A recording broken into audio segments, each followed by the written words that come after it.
अस्सलाम वालेकुम। आज हमारा VBA का जो है ना लेक्चर जो हमारे चल रहे हैं VBA कोर्स के, उसका आज हमारा 9th लेक्चर है और कोडिंग का आज हमारा पहला लेक्चर है। ठीक है, आज हम VBA में कोडिंग करना शुरू करेंगे। ठीक है, और आज हमने VBA की बिल्कुल जो है बेसिक्स कोडिंग्स को सीखेंगे और बेसिक चीज़ों को सीखेंगे। ठीक है, इसके बाद हम लोगों ने पहले लेक्चर में पढ़ा कि VBA क्या होता है, VBA में कौन कौन सी चीज़ें होती हैं, और ये सब चीज़ें जो है ना मैंने आपको अपने पहले लेक्चर में बता दी है।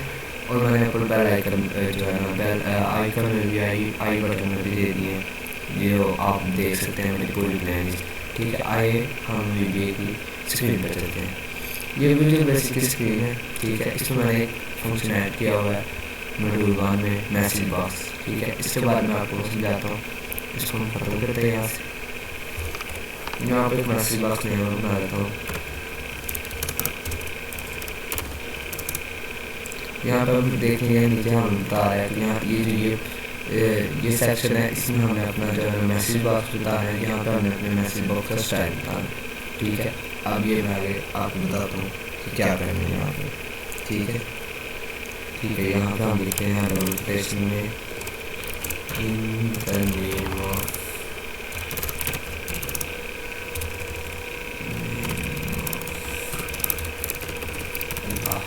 ठीक है, इन द नेम ऑफ लिखा। अगर कॉमन लगाऊंगा मैं नीचे ये एक आपको नया एक बॉक्स शो होगा, यहाँ मैं इन्फॉर्मेशन शो कर देता हूँ और यहाँ से मैं आगे इसको वर्क करवाता हूँ। इसको पहले स्टॉप करेंगे,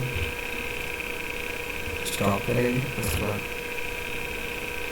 वर्क करवाएंगे इसको। या मुझे रन करना है, आपने जी रन करना है, रन किया, हमें एक मैसेज बॉक्स शो उसने करवाया असल में कि इन द नेम ऑफ अल्लाह। ठीक है, अब इसमें एक बड़ी मेन बात है कि अगर आपने अल्फ़ाबेट्स लिखने हैं ना, तो आपने हमेशा डबल कोटेशन में अल्फ़ाबेट्स लिखने हैं।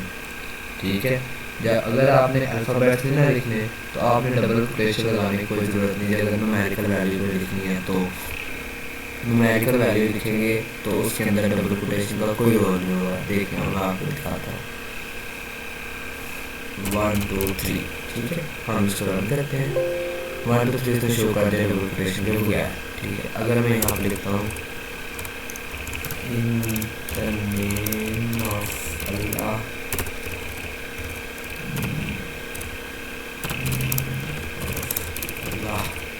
ठीक है, अगर इसको मैं रन करता हूँ तो एरर देगा। देखिए उसने एरर दे दिया है कि सिंटैक्स में कुछ मसला है। ठीक है, हम इसको सिंटैक्स को सही करते हैं अपना, डबल कोटेशन में लगाया और हम इसको रन कर रहे हैं और ये देख रहे हैं ये है इन द नेम ऑफ अल्लाह। ठीक है, अब इसमें कुछ 2-3 चीज़ें जो आपको समझाना चाहता हूँ, अब वो मैं आपको समझाता हूँ। इसमें हमारे जो इंटीजर्स जो हमारे मतलब कि एज आ इंटीजर यूज़ होंगे वो चीज़ें यूज़ होंगी, इंटीजर लॉन्ग और ये सब चीज़ें जो है हमारी यूज़ होंगी। डेट हो गया, ऑब्जेक्ट हो गई, सारी स्ट्रिंग हो गई, ये सारी चीज़ें हमारी यूज़ होंगी। ठीक है, इसमें अब आपने ये चीज़ें देखनी है कि ये डाटा कितना स्टोर कर सकते हैं।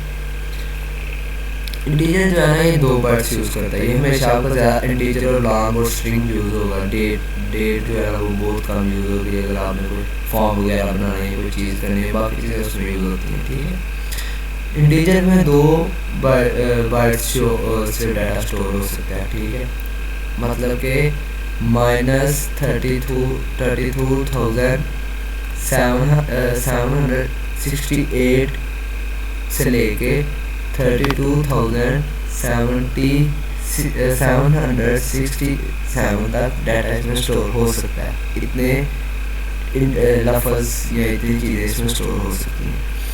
लॉन्ग में से डबल ज़्यादा है, 4 बाइट्स जो है ना डाटा स्टोर कर सकता है। इस तरह जो है ना ये सब चीज़ें हैं। इन चीज़ों का आपने अगर कोई चीज़ आपने बनाने लगनी है तब आपने इन चीज़ों को मद्देनज़र रखना है कि अगर आप जिस चीज़ में स्टोर करवा रहे हैं उसका साइज़ कितना है। ज़्यादातर आप लॉन्ग ही यूज़ करें। अगर आपको पता है कि आपका प्रोजेक्ट ज़रा बड़ा सा है और उसमें ज़्यादा चीज़ें स्टोर होगी, उसमें आप जो है ना हमेशा लॉन्ग यूज़ करें। जो इंटीजर है ना वो ना यूज़ करें। ठीक है, बाकी अब मैं आपको इनका वर्क बता दूँ क्या कैसे कर यूज़ करें। अगर हमें कोई इंटीजर यूज़ करना उसके लिए हमें लिखना पड़ेगा टीम उसके बाद हमने अपने जो इंटीजर है उसका नाम लिखना है, जिसमें हम बिल्कुल मिसाल के तौर पर देख सकते हैं कि वो इंटीजर्स लिखने हैं जो एक्सेल के अपने ना हो। मतलब एज मैं नहीं लिख सकता, एज जो है ना वो एरर देगा, ठीक है। इस तरह मैं एस एच लिख देता हूँ, या मैं लिख देता हूँ ए एज अ इंटीजर, ठीक है। इंटीजर मैंने निकाल दिया, ए एज अ इंटीजर, एंटर करता हूँ। उसने जो है ना देखें जो एक्सेल की अपनी चीज़ें हैं वो हमेशा ब्लू कर देता है, देखें जो इम्पोर्टेंट उसकी अपनी चीज़ें होती हैं।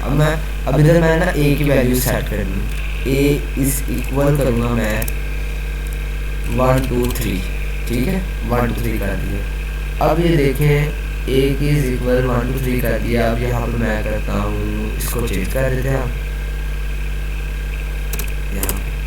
अब देखें ए हमारा जो होगा ना वो हमेशा उसकी वैल्यू 1 2 3 ही शो हो गया। मैं यहाँ पर लिख देता हूँ ए, एंटर कर देता हूँ,